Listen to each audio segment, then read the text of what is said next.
وقتی درباره روانشناسی معامله‌گری صحبت می‌کنیم، یکی از واژه‌هایی که بیش از هر چیز تکرار میشه انضباط هست.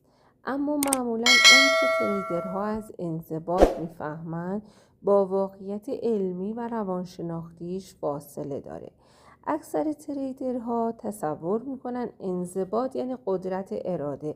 اگه اراده داشته باشن میتونن اون پلن و استراتژیشون رو انجام بدن، یعنی اینکه خودشون رو مجبور بکنن که قوانینشون رو رعایت بکنن و احساساتشون رو سرکوب بکنن و در لحظه معامله برخلاف تمایلات هیجانی عمل کنن.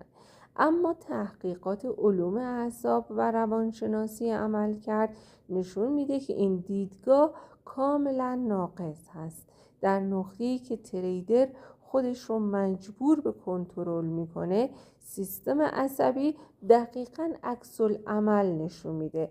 وقتی شما سعی میکنید با فشار ذهنی به خودتون دستور بدید، شبکه‌ای از مناطق مغزی به ویژه آمیگدالا و سیستم لیمبیک فعال میشه. این شبکه در برابر زور ذهنی مقاومت میکنه.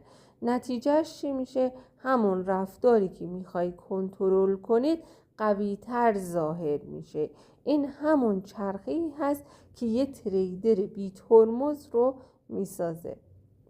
اینجا هست که انضباط نتیجه تلاش و زور نیست، نتیجه اعتماد درونی و یه سیستم عصبی آرام هست. اما این اعتماد درونی از کجا میاد؟ اینجاست که باید اول 3 نوع اعتماد به نفس رو برای شما توضیح بدم. اعتماد به نفس موقتی، این نوع اعتماد در تریدرهایی دیده میشه که بعد از چند معامله خوب احساس میکنن توانمند شدن. اما این اعتماد یه اعتماد سطحی هست. به اولین ضرر که برمیخورن ساختار ذهنیشون فرو میرزه. در سطح مغز اعتماد موقتی یعنی سیستم لیمبیک هنوز کنترل رو در دست داره، یعنی تریدر در حالت وابستگی هیجانی به نتیجه عمل میکنه. این نوع ذهنیت نمیتونه انضباط پایدار برای شما ایجاد بکنه. اعتماد به نفس بعدی اعتماد به نفس کاذب هست. یه نوع ژست روانی هست، رفتاری که در اون تریدرها برای اثبات خود به بازار، به دیگران یا حتی به ذهن خودشون ریسکای بی‌مورد میکنن. این حالت معمولاً از ناامنی درونی میاد، نه توانایی.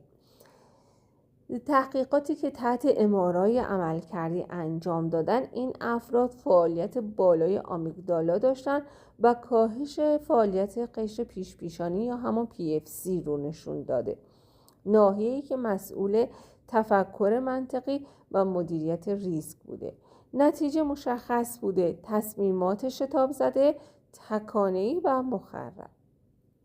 اما اعتماد به نفس واقعی، این تنها نوع اعتمادی هست که انضباط واقعی بر اون بنا میشه. پس اگر میخواین به انضباط برسین، یعنی اون پلنتون رو دقیق اجرا بکنین، استراتژیتون رو دقیق اجرا بکنین، بایستی شما یک انضباط داشته باشید.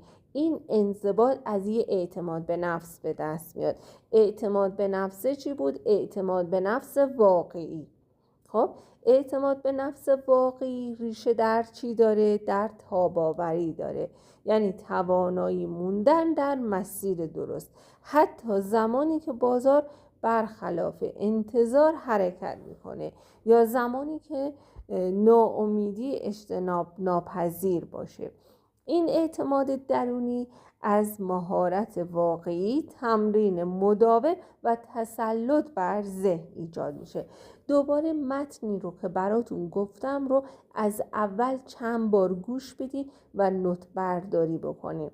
نگاه کنید، شما میخواین که انضباط داشته باشید، یه استراتژی دارید ولی مدام از این استراتژی به استراتژی دیگه میپرین یا نمیتونین این استراتژیتون رو انجام بدین. مثلا به حد ضررتون پایبند باشید یا به حد سودتون پایبند باشید. دلیلش چی هست؟ در اراده نیست. بعضی خودشون رو متهم میکنن که اراده ضعیفی دارن. نه، در اراده نیست، بلکه در اعتماد به نفسه. خب شما باید روی اعتماد به نفستون کار بکنید. اعتماد به نفس چی؟ واقعی. اعتماد به نفس واقعی از چی به دست میاد؟ از تاباوری در زمان ناامیدی به دست میاد. یعنی زمانی که بازار برخلاف پلن شما هم وارد شد و شما استاپ بخورید، شما به اون استراتژیتون پایبند باشید، یعنی تاباوری بکنید. این به این معنی هست. خب وقتی شما اعتماد به نفس واقعی داشته باشید، اعتماد به نفس واقعی تاباوری میاره. و این اعتماد درونی گفتیم از چی میاد؟ از مهارت میاد، از تمرین میاد، از تسلط بر ذهن میاد. پس برای اینکه بتونین در انضباط داشته باشین، بایستی این کارها رو انجام بدین. و این اعتماد درونی گفتیم که از مهارت واقعی، تمرین مداوم و تسلط بر ذهن به دست میاد، نه از نتایج اخیر. مثلا 1-2 جلسه، 1 هفته سودآور بودید، نه از هیجان پیروزی، نه از تایید دیگران. در سطح مغز اعتماد واقعی یعنی فعالیت پایدار PFC یعنی قشر پیشانی، آرام بودن سیستم لیمبیک و کاهش واکنش‌های هیجانی لحظه‌ای. این حالت عصبی دقیقاً همون چیزی هست که انضباط خود به خود رو ایجاد میکنه. انضباط واقعی زمانی اتفاق میفته که ذهن شما نیاز نداره خودش رو مجبور به انجام کاری بکنه، زیرا درونی ترین بخش شما قبلا تصمیم درست رو گرفته. اما نکته مهم و کلیدی در اینجا هست که منشأ واقعی اضطراب، اکثر تریدرها فکر میکنن مشکلشون اینه که اراده قوی ندارن، ارادهشون ضعیفه. اما روانشناسی عملکرد میگه که انضباط چی هست؟ فرمول انضباط رو میگه. پس اگه شما دنبال انضباط هستین، شما کسی هستین که به استراتژیتون پایبند نیستین، استاپتون رو جابجا میکنید، حد سودتون رو جابجا میکنید و انضباط کاری ندارین، تایم فریماتون رو جابجا میکنین، فرمول داره، فرمولش رو اجرا بکنین، قول میدم 100% معجزه برای شما رخ میده. فرمولش هم اینه که اعتماد به نفس واقعی، نگاه کنین، اعتماد به نفس واقعی. چرا میگم واقعی؟ یعنی اعتماد به نفسی که از تایید دیگران به دست نیومده باشه، اعتماد به نفسی که پر از هیجان نباشه، با خبر نباشه، فقط بر اساس سودهای اخیر نباشه. ضربه داره تاباوری در برابر ناامیدی میشه انضباط. تاباوری در برابر ناامیدی هم گفتیم چی؟ وقتی که استاپ خوردی نری سری استراتژیت رو عوض کنی. وقتی که شما از قبل تصمیم گرفتی استاپت رو در اون نقطه بذاری، وقتی بهش رسید جابجاش نکنی. این یعنی انضباط. این رو یاد بایستی بگیری که فقط با تمرین، یعنی بایستی مهارت داشته باشین. با اراده تأثیری نداره، سرکوب هیجان تأثیر نداره، زور زدن تأثیر نداره. تریدری که به نتیجه وابسته هست، چه برای احساس برتری چه برای احیای اعتماد به نفس، هرگز نمیتونه انضباط پایداری داشته باشید. پس ازتون خواهش میکنم با خودتون صادق باشین، ببینین شما اعتماد به نفستون جزء کدام یک از این 3 اعتماد به نفس ها هست بر طبق توضیحاتی که دادم. ببینین اعتماد به نفستون چطوری هست، چون ذهنتون هنوز در لایه‌های سطحی اعتماد گیر کرده. اما تریدری که ذهنش بر پایه رفتار درست، فرایند صحیح و تسلط آرام بنا نهاده شده باشه، حتی در اون ناامیدی‌های طبیعی بازار هم مسیر خودش رو رها نمی‌کنه.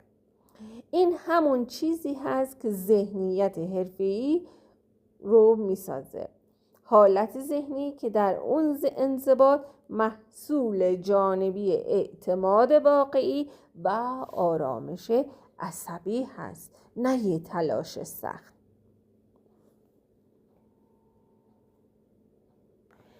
ازتون میخوام که مطالب این وایس رو چندین بار با دقت گوش بدین، نوت برداری بکنین، ببینین اعتماد به نفستون چطور هست، با خودتون صادق باشین.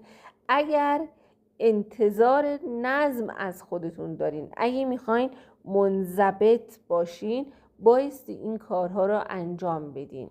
چوب جادویی وجود نداره بگیم مثلا شما این کار رو انجام بده، یهویی شما فردا تریدر موفقی میشید. نخیر، فرمول انتظار رو براتون گفتم و اون هم این فرمول رو بایستی تمرین بکنید. بر اثر تمرین مهارت پشتکار به دست میاد. تمامی این موارد و تمرین هایی که لازم هست یه ذهنیت حرفه‌ای داشته باشید در کتاب تریدر بی ترمز نوشته این جانب که با عنوان روانشناس و پژوهشگر در حوزه روانشناسی معامله‌گری هستم موجود هست. دوستانی که میخوان این مشکل نظمشون رو حل بکنن میتونن دایرکت پیام بدن و کتاب تریدر بی ترمز رو تهیه بکنن.